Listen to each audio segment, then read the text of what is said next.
Radical.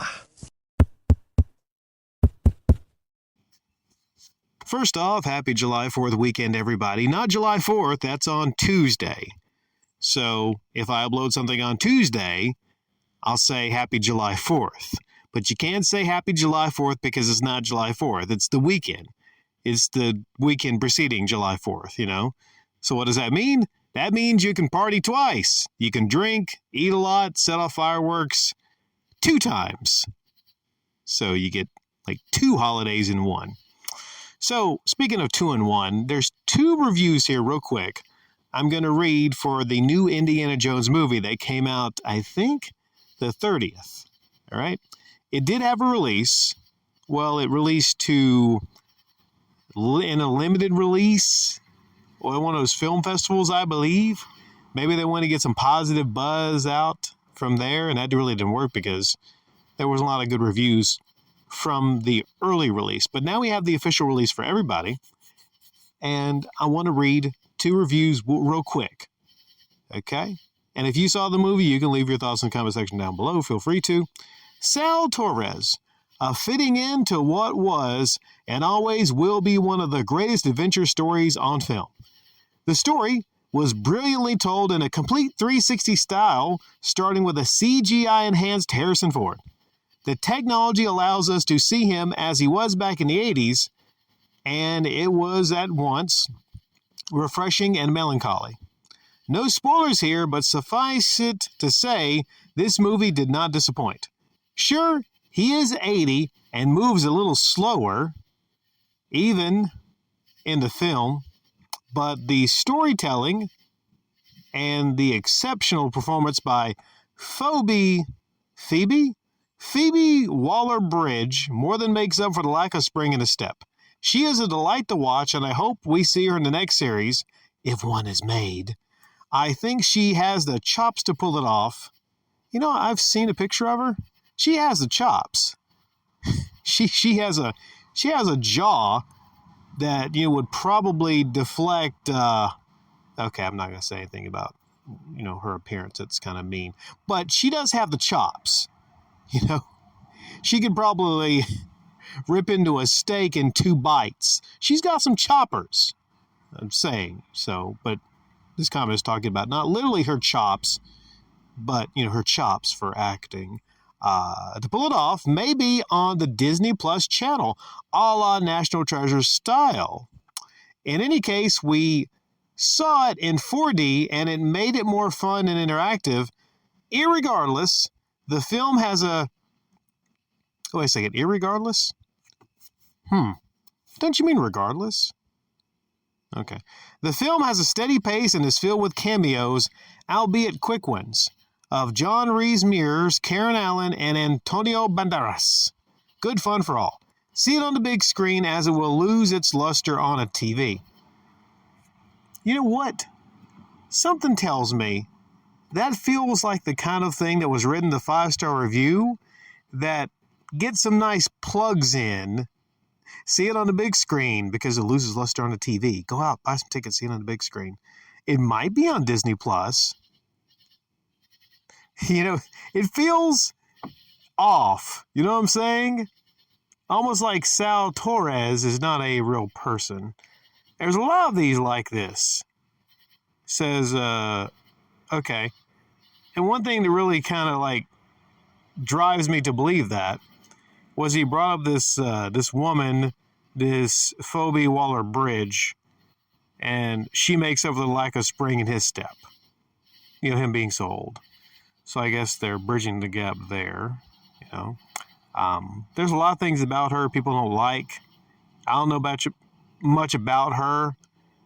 I was like wondering, who the hell is this female in this movie alongside Indiana Jones? What has she even been in? Why is she entitled to be in this movie is what I was thinking, At least in the Kingdom of the Crystal Skull or whatever that was called, you had the dude from freaking Transformers, He was in Transformers, right? Huge, massive blockbuster. He was the lead in a blockbuster movie. I'm not going to get into that, but let's get to a 1-star review A 1-star review of this is from, I'm having to go through a lot of the 5-star reviews to get to Jake Reed's 1-star review. Would not recommend at all. This film is a total cop-out. The narrative was jumbled and not easy to follow. It started out quite nicely with the World War II sequence, but after that, the narrative and story fell apart and began to really drag. The end motive for the villain wasn't clear. Was he wanting to kill Hitler and become the Fuhrer himself, or did he want someone else to become the Fuhrer? What was the point of all that? The characters had no personality or depth at all. Phoebe Waller-Bridge is a talented actress in comedy, but action-adventure is definitely not her forte. Her character was insufferable and, quite frankly, really annoying. Why on earth would you root for a liar, thief, con woman who is entirely motivated by money? You know what? That sounds like a villain to me, right? Like, it sounds kind of like a villain, I would say. The CGI was bloody awful. The fire used in various scenes was quite clearly CGI and of poor quality. For such a big budget, $295 million? Damn. You'd have thought the production value of the CGI would be good. Obviously not. The continuity was completely off. Okay, I'm going to skip through some of this. It was pretty detailed. And above all, the claims that loads of the original characters returning was absolute tosh. I was so excited to see some of the original cast return. I waited and waited and waited and was majorly disappointed to see how little they were on the screen. John Rhys Davies as Sallah had about 3 to 5 minutes of screen time. Karen Allen as Marion Ravenwood had about 2 minutes of screen time. Antonio Banderas also had about 5 minutes of screen time. Toby Jones as Basil Shaw was featured for about 5 to 8 minutes total screen time. These actors were criminally underused. And for what? Just to use their names and the credits to attract more viewers. What a total mess of a film this is. It does absolutely zero justice to the magic that Spielberg created. I can see why he resigned as director. The only redeeming factors are A, John Williams returned to compose the score. B, several of the original cast returned, even if disappointingly briefly. C, Mads Mikkelsen was a fantastic choice for the villain, and basically saved what little could be saved of this obvious cash grab. Let's see, another 1-star review. Complete disaster. Deconstruct the white male hero, aging hero. Yes. We see this a whole lot. We actually saw it from the last Lucasfilm films when they took the aging white established star in Luke fucking Skywalker and they had him drinking blue alien milk or some shit, you know.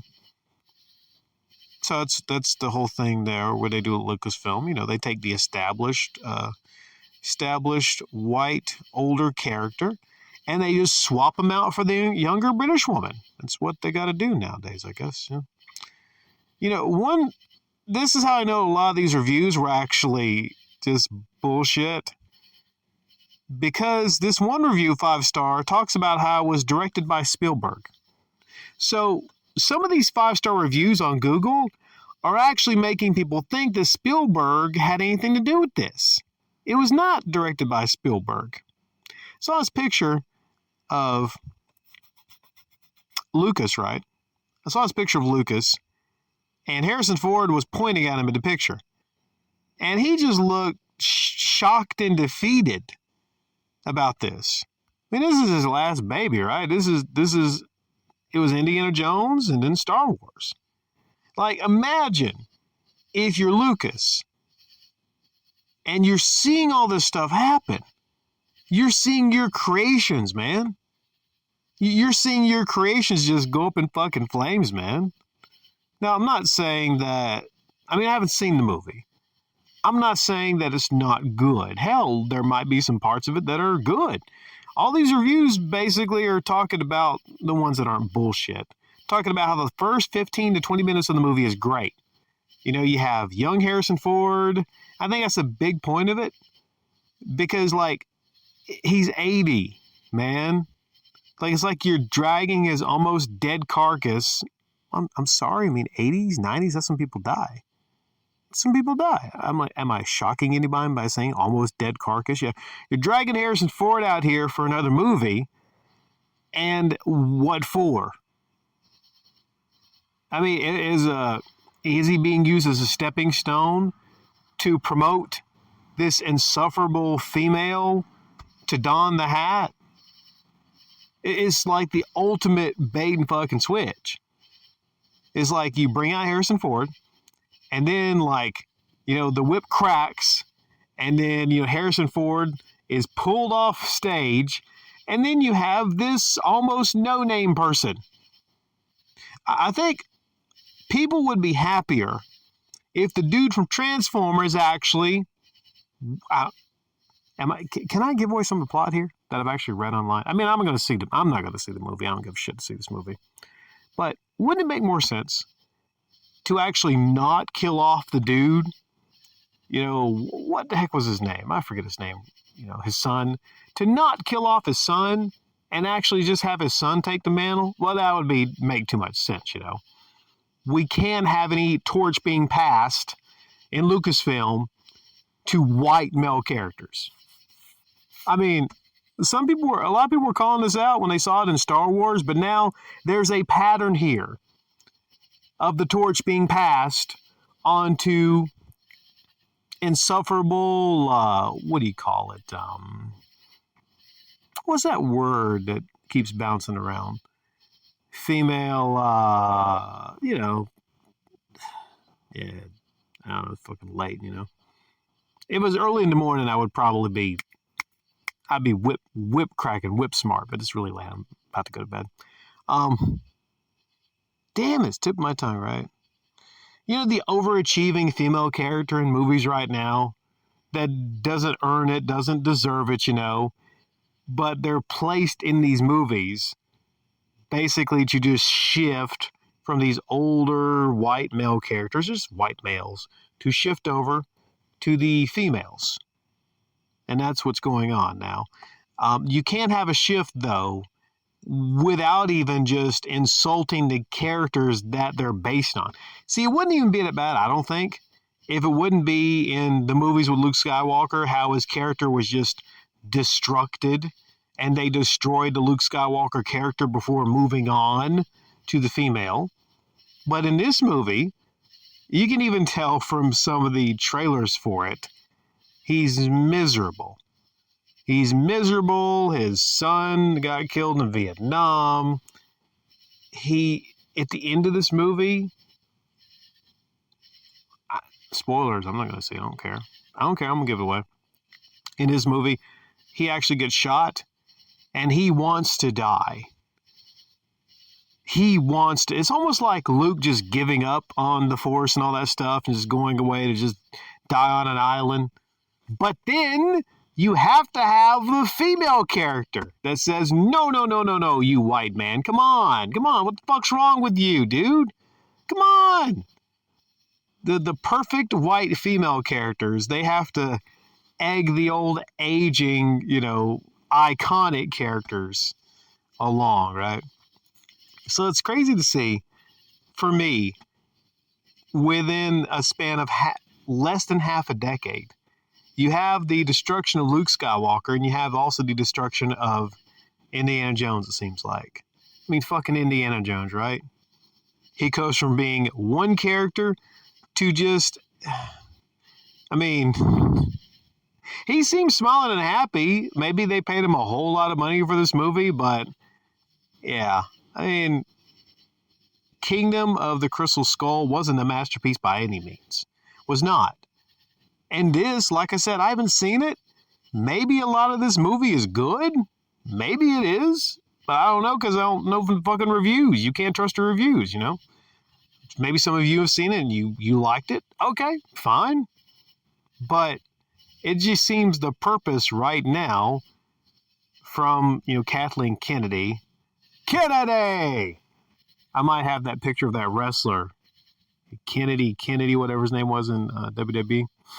But it seems like the purpose right now at Lucasfilm is to not only take the old white male characters, destroy their characters, like I said, and to make as little money as possible as you possibly can, because the numbers, they don't look good for this movie.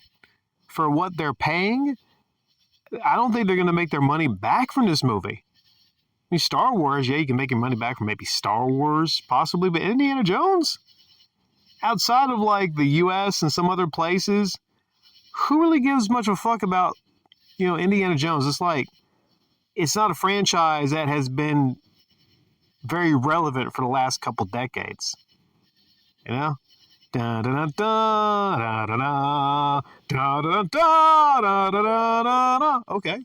Good music. Harrison Ford. All right. That's it. Is the music is Harrison Ford? That's what it is. That's Indiana Jones. If you leave the music in and you have Phoebe Waller-Cates, whatever her damn name is, coming in there, cracking the whip, no one's going to give a fucking shit.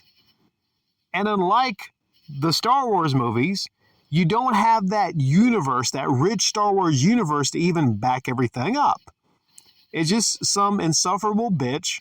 You know what? I mean, I've seen some clips. She seems insufferable to me. It's just some insufferable bitch that is obviously trying to take the hat and the whip from the established iconic character. What else?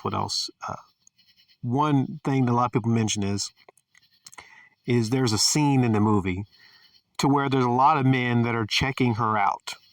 They're checking her out. She is just incredibly, wow. That's the scene.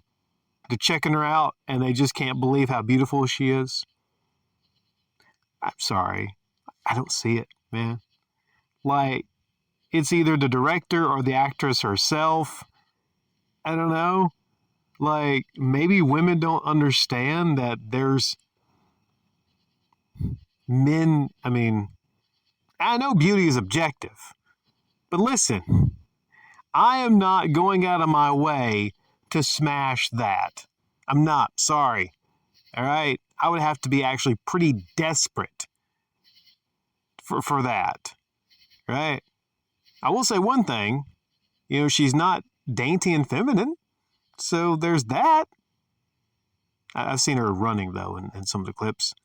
She doesn't have an action hero run, so the casting, I just don't understand it.